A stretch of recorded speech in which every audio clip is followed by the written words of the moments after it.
আজি আমাৰ কেবিনেটত এটা সিদ্ধান্ত হল যে অসমৰ কোনো হোটেল আৰু ৰেষ্টুৰেণ্টত গো মাংস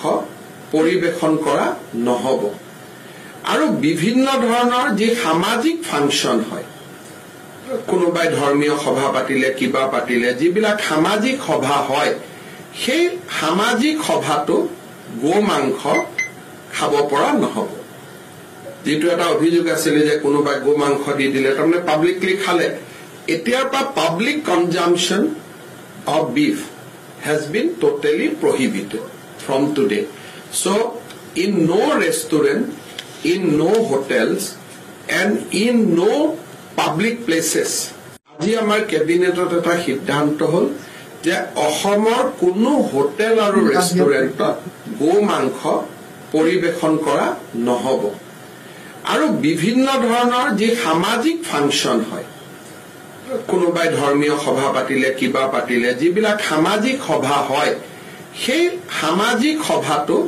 গো মাংস খাব পৰা নহব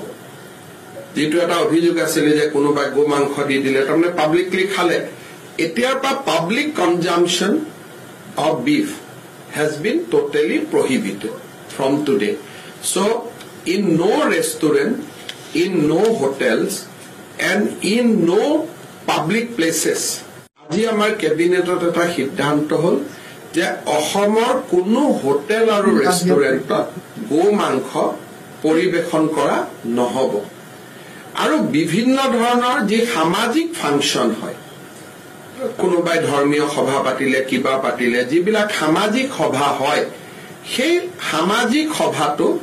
গো মাংস খাব পৰা নহব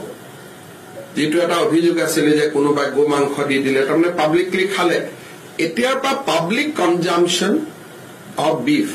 has been totally prohibited from today. So, in no restaurant, in no hotels, and in no public places,